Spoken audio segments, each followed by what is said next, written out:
it's very, very important to home in on people who you can rely on. And sometimes trying to cut corners and save money doesn't always work. In fact, more often the case, it doesn't work.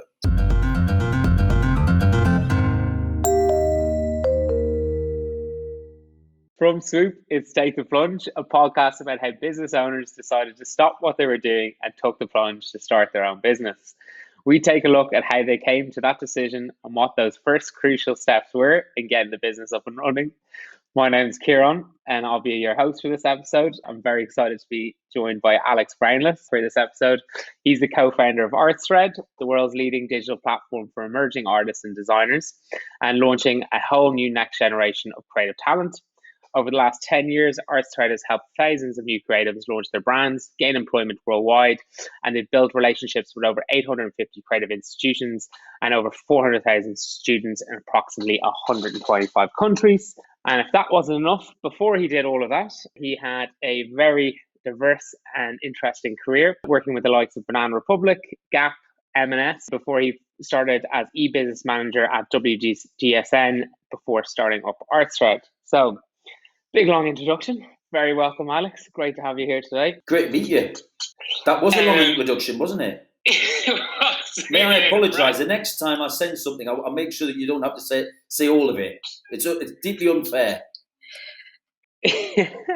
What I want to do is probably go back to the 10 years just before you were kicking off ArtThread and kind of find out kind of why did you decide to do it?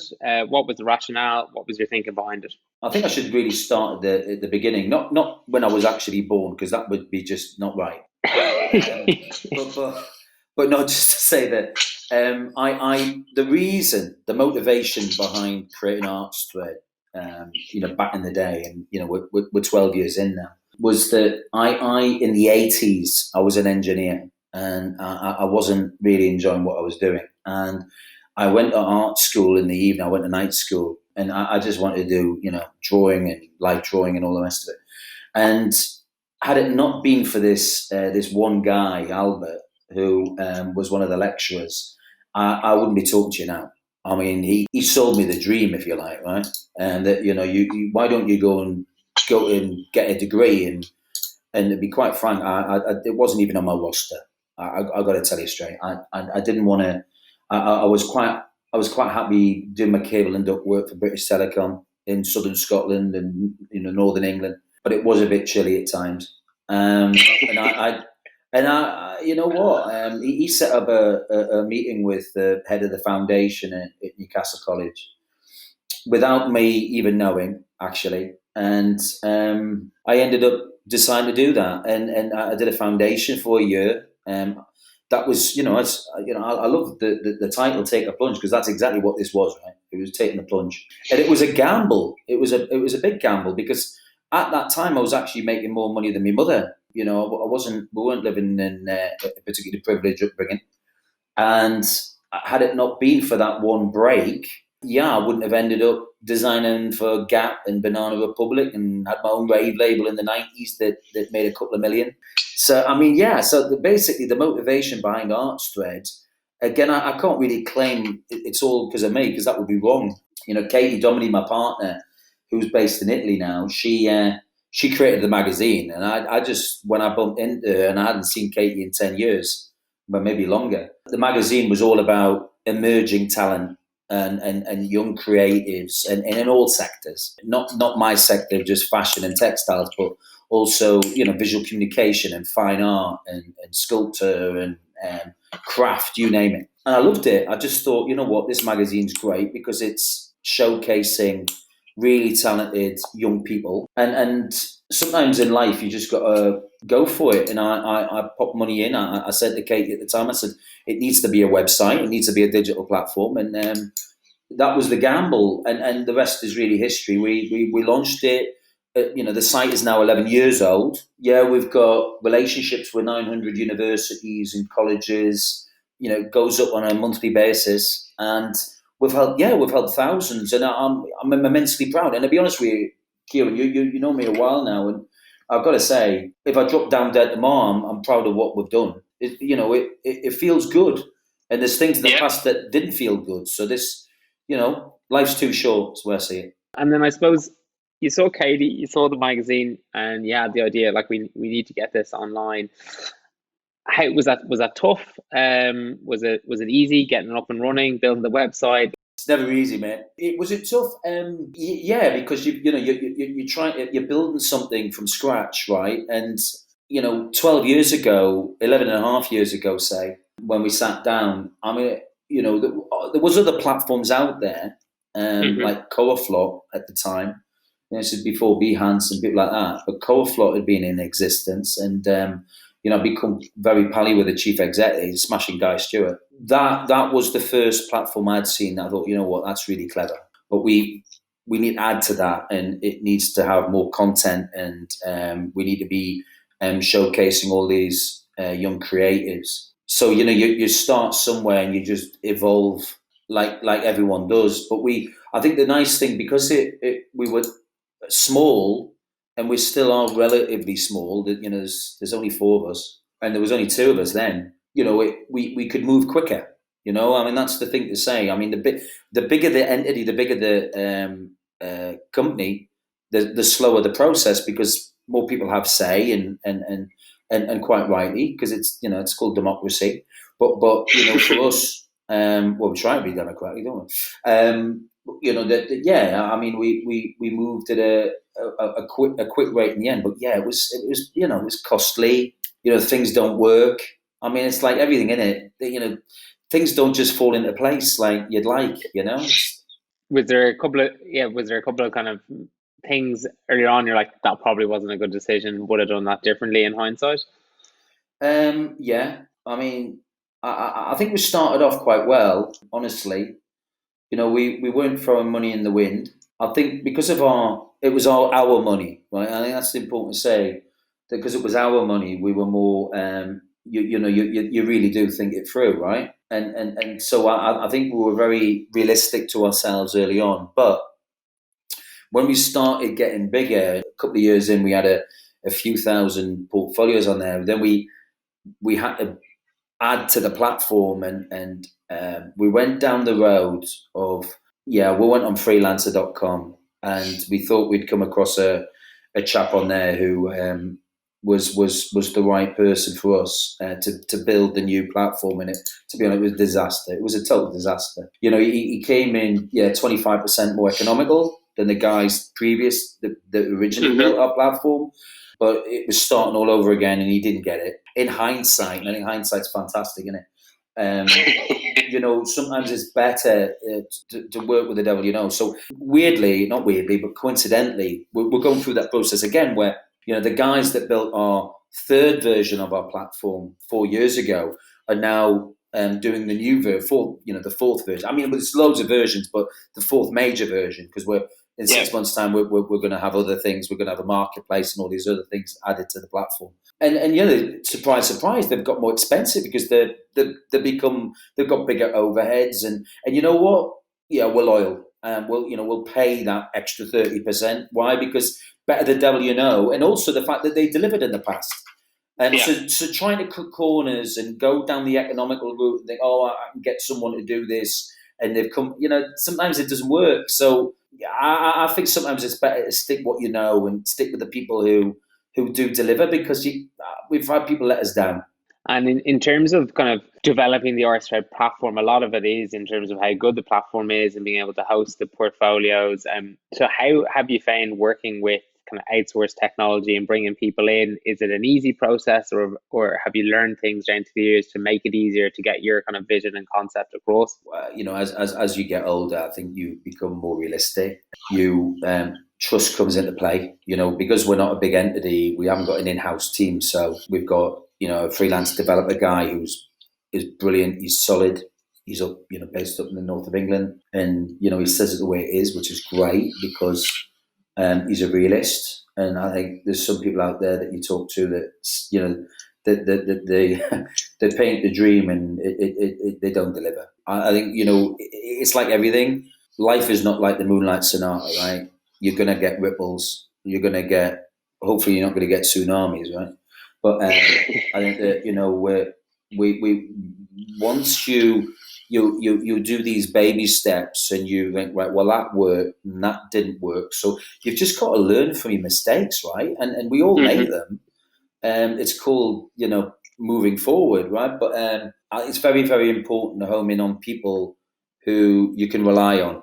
And sometimes trying to cut corners and save money doesn't always work. In fact, more often the case, it doesn't work. So, Yeah. I mean, we've been at this now, as I said, 11 and a half years, and we haven't nailed it, and I don't think we ever will, but I think we're getting closer. We've got the right people involved now that, but we've got also a backup guys with Nick's in Ukraine who have been brilliant. I mean, they've been supporting us, making sure that we don't go down.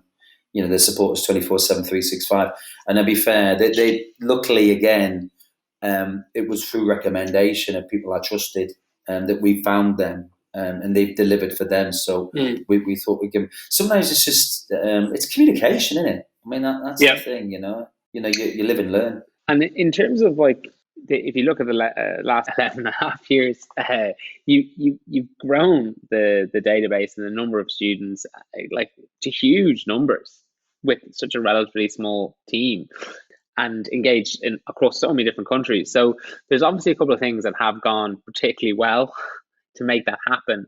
So are there a couple of moments in terms of people you've met, or things you did on the website, or partners you worked with, or advisors you worked with, that have allowed you to get into a place of keeping a team lean whilst growing this huge platform? I think the thing that I've got no doubt that the best thing we've done is we've delivered on what we said we're going to do, and that's important. But the other thing as well is, I mean, had it not been for the first few years of our existence, and really, I had to get off my posterior and go and see people, right? We were very clear from day one that we knew we could get access to the industry, right? Because my background had been involved in that. I'd worked for a big American recruitment firm as well for quite a few years. The contacts weren't a problem in the industry. The difficult bit actually was to get access to the emerging artists and designers.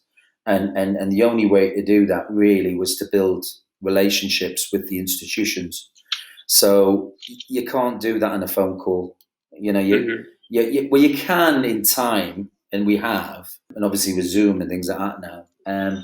But back in the day, jumping on a plane or jumping in a car and getting a train or whatever to go and sit down with the lecturers and the vice chancellors and the deans was incredibly important. I think you know a chap who unfortunately is no longer on the planet, but his advice to me, and he was like a second father to me, Terry Mansell, who was our chairman. He turned around and said, "Look, listen, son, you're going to have to go and eyeball people, because what you've got here is incredibly important, but the trust, and quite rightly, a lot of the institutions, the universities, are a little paranoid on the outside, and businesses out on the outside who want access to students, because there's a lot of people out there that do exploit, right? And I get it. So I say from day one, I say, look, I understand where you're coming from,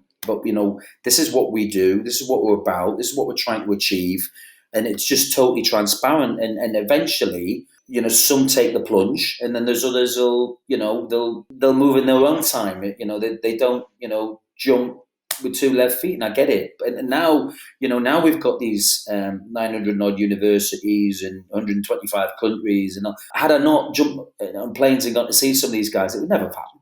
I wouldn't engage with someone who's, selling me a dream and hasn't even actually eyeballed. You need to look people in the eye, and I'm a bit old school. It's not even old school; it's the way it should be. Have you found that the kind of education dynamic has changed quite a bit over lockdown in terms of how universities are looking to work and encourage their students to become more virtual and put themselves out there? Has that shifted because of COVID, do you think? Yeah, massively. I mean, there's still quite a few institutions that are struggling a bit, without mentioning any names, because of they've had a formula, right, that's worked for decades, sometimes centuries, right? And when this global circumstance occurred, back in 9 months ago, it was clear to us that we might be quite handy, and those unis, we contacted everyone. It's a bit like everything you do, your market research and your due diligence before you do anything. But we made a decision to launch what was quite a grand plan, which was the first ever online global design graduate show, right? And yeah, it was on the back of a beer mat, end of March, early April. Honestly, I mean, it was like but it was staring us in the face that no one, I mean, literally no one was really doing anything. I think, well, what about these poor students who are like due to graduate this summer, or even before that, in certain parts of the planet, no access to a studio or workshop, no end of year show. I think, well, what was all that about? Because to be honest with you, that was the best bit for me, my end of year show. I've been waiting, I've been building, for 3 years to get to this thing, and suddenly it didn't happen, right? I mean, that's soul destroying a little bit, right? And so what we thought we'd do, the only thing we could do, because, we're not made of money either. We just thought, well, our platform is for them. We'll create an area on the platform. We'll call it the Global Design Graduate Show. We'll home in on and tie up with a media partner, to amplify the idea, the concept.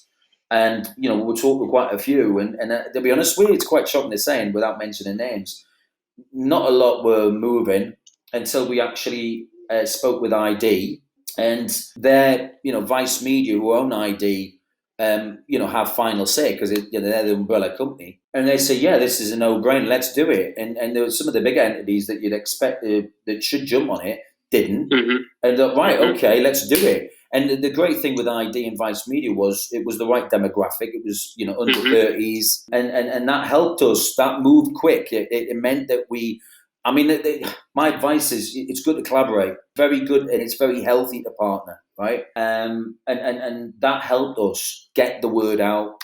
We put our call out. They put the call out, and really the rest is history. Over a 6-month period, 4,500 students, uploaded in what were less than 90 days, mate. I mean, it's brilliant, right? I mean, but what's lovely is the companies that got involved, Yeah, and of those kind of 4,500 students, were you seeing kind of portfolios from just every form of different schools you hadn't seen before? And did they get an opportunity, I suppose, to kind of get a chance to get seen that they probably wouldn't have done in the traditional sense?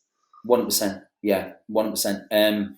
Yeah, there was, I would say, at least 10% of the institutions and their students that participated that we didn't really know of, and that was brilliant, right? So, I mean, yeah, we got a winner from Budapest.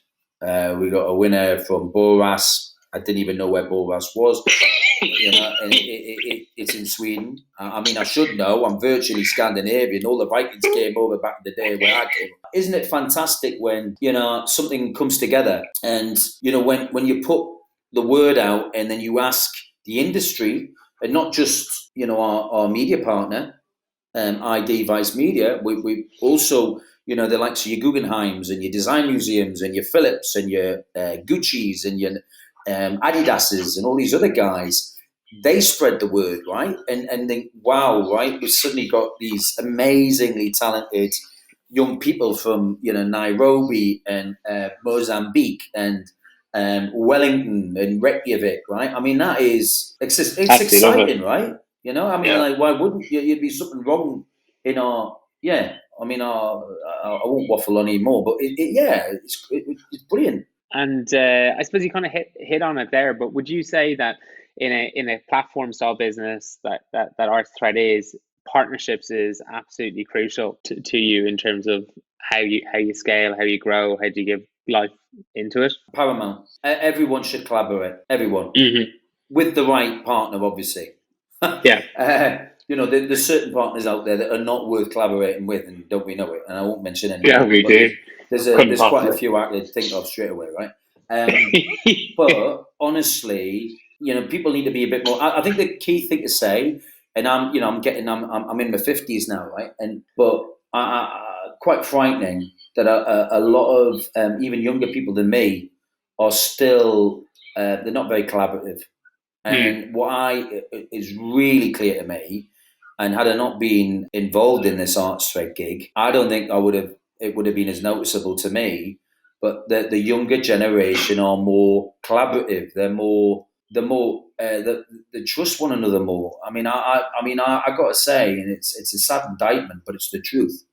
A lot of even the late 30s and 40-odd-year-old people that I have dealings with and work with, or have had the misfortune to work with, are not collaborative, and it doesn't get you anywhere, and it's not healthy. There has to be an element of trust in everyone, otherwise you're not really a good human being in my eyes, to be honest with you. Yeah, I definitely think the partnership side of it just rings through on so many business levels. It fosters the kind of right message, but also it really just helps grow businesses or grow communities around businesses, particularly businesses with purpose. I really want to add something. There's a lot of people that I've had dealings with that play God with the people they represent. That's not healthy. Let the younger generation, let people think for themselves. Open their eyes to things that exist. If you know something, you should tell them, and let them make that mind up. Just because it's not relevant to you doesn't mean it's irrelevant to others. And that's the thing that's really hit me in the last dozen years, in that there is quite a few people out there that they do, and it might be quite controversial. I don't care. I genuinely say this: there is certain people out there that are not letting the younger generation that they are supposed to be representing know what's out there and what exists, because that is wrong.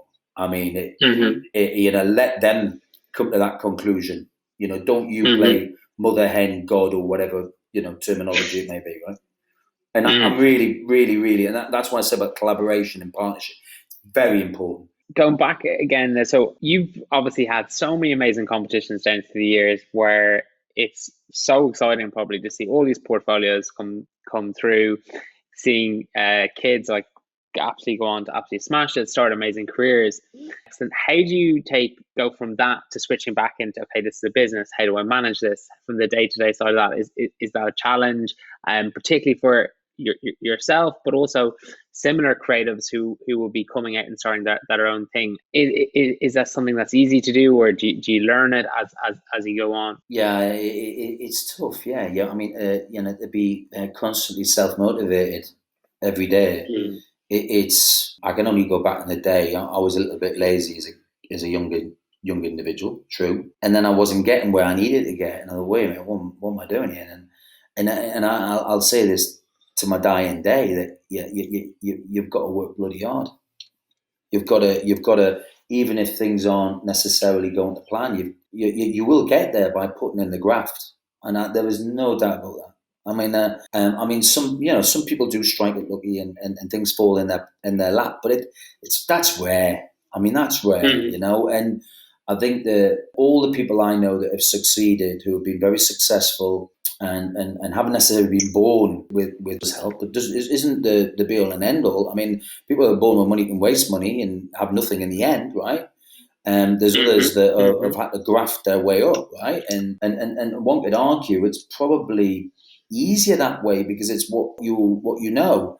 But there is no doubt that the people, you've got to work hard and you've got to put the hours in. That's tough. That is tough. It is tough. But I think that what's very important to say is if you do something that you really love and enjoy, and there's times whether you've got to do the other bits with the accountancy and other things that aren't necessarily, your profit and loss in your Excel spreadsheets, which are a key factor, right? And if you can delegate that out eventually, even better, right? But in those early days, you've got to learn this sort of stuff, because otherwise, as a business, you can go bust, right? And so I think it's all those factors are important, really important. What I was going to get to actually next was take you back across the 11 and a half years of our thread. In total, there's a lot has happened. You've had some amazing competitions, partnerships that have happened. You've worked with Nike, Levi's, Urban Outfitters,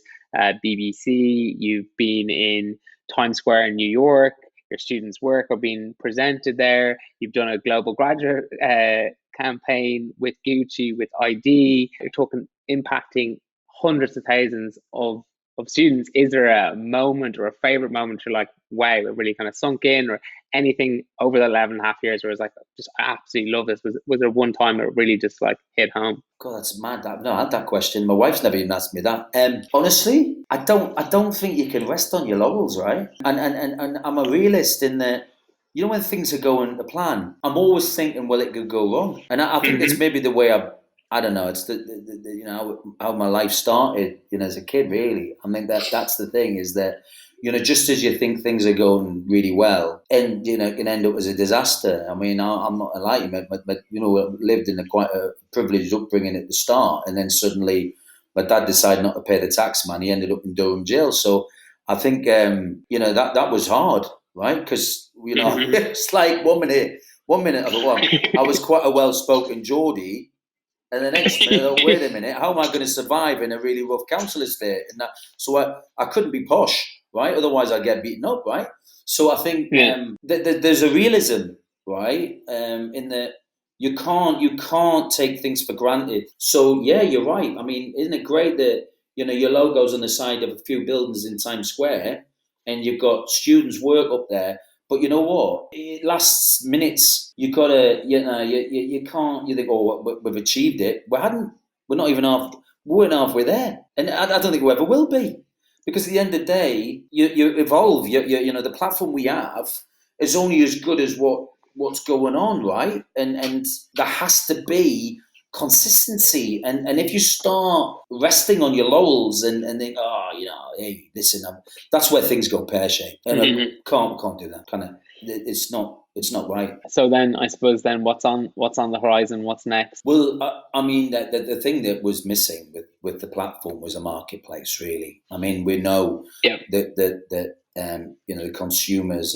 and businesses were coming to the site and approaching the students and the recent grads. But we also realised that if we have a marketplace, we need to give good tips and ensure that those the younger generation are getting sound advice, right? Yeah. Because I mean, I'll give you an example. We did a show in not Milan. It was the London Design Festival, actually, in South Bank, and we had 6 amazing Israeli jewelry designers from Schenker who had been selected in a purely democratic. It wasn't. We don't judge. We have judges who know what they're judging.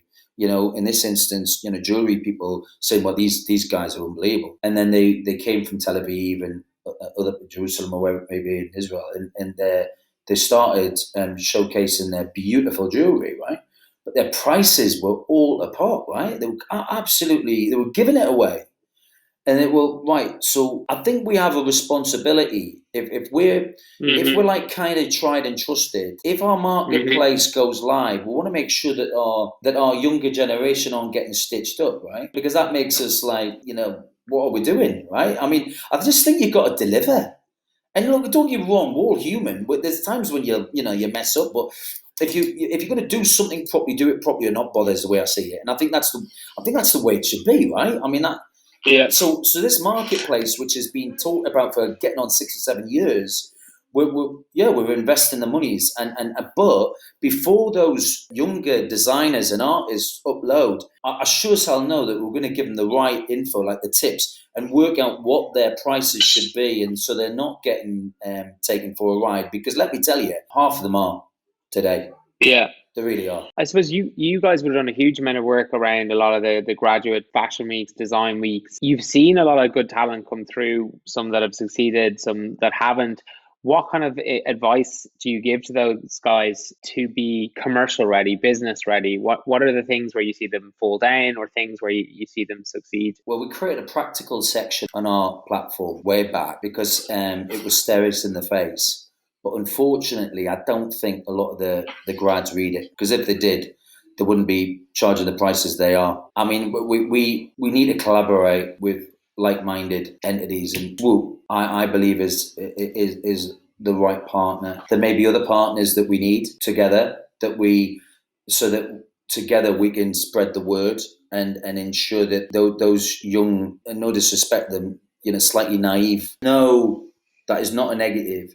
I was the same. I was in the same boat. I didn't have a clue when I graduated, right, on how I should charge for my time, and it's really difficult, but it's not now. It's quite clear to me, the formula. So that and it's not the exact formula. Sometimes students, graduates can charge more and get away with it. Why? Because the work is superb, right? And better than some of the established. But then there's others that are, as I said, giving their work away. I mean, the example, we had a jewelry designer, all six of them, but one in particular. I mean, she hadn't charged for the time that she'd worked on the jewelry. She charged for the silver that she was using, and then she justified by saying to me, "So, well, I don't think anyone would pay that price that I want to."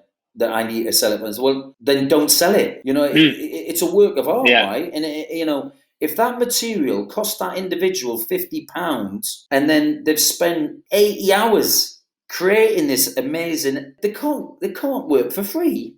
I'd imagine you've seen some pretty amazing students come through the Artthread books in effect down to the years. Have you seen ones in the past where they have had that business acumen and they've gone on and kicked on? Yeah, we've curated quite a few things. I mean, it's only time where we do really we've had to curate at times. But when we've come across some outstanding, example, got a lad at the minute, Julian Alexander, who he's just graduated from School of Visual Arts in New York. I don't think he realised how talented he really was. Clearly needed help. He's from a part of Brooklyn that isn't necessarily privileged, and quite rightly, he won the illustration area of the Global Design Graduate Show, and it stared us in the face.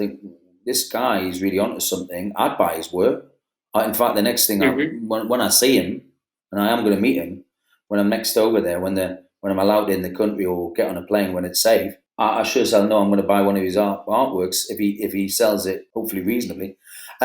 So I'm going to contradict myself. I want to get a deal, yeah. But hopefully, this guy's going to. I think he's going to be someone. I was no doubt in my head he's going to achieve if he continues the way he is.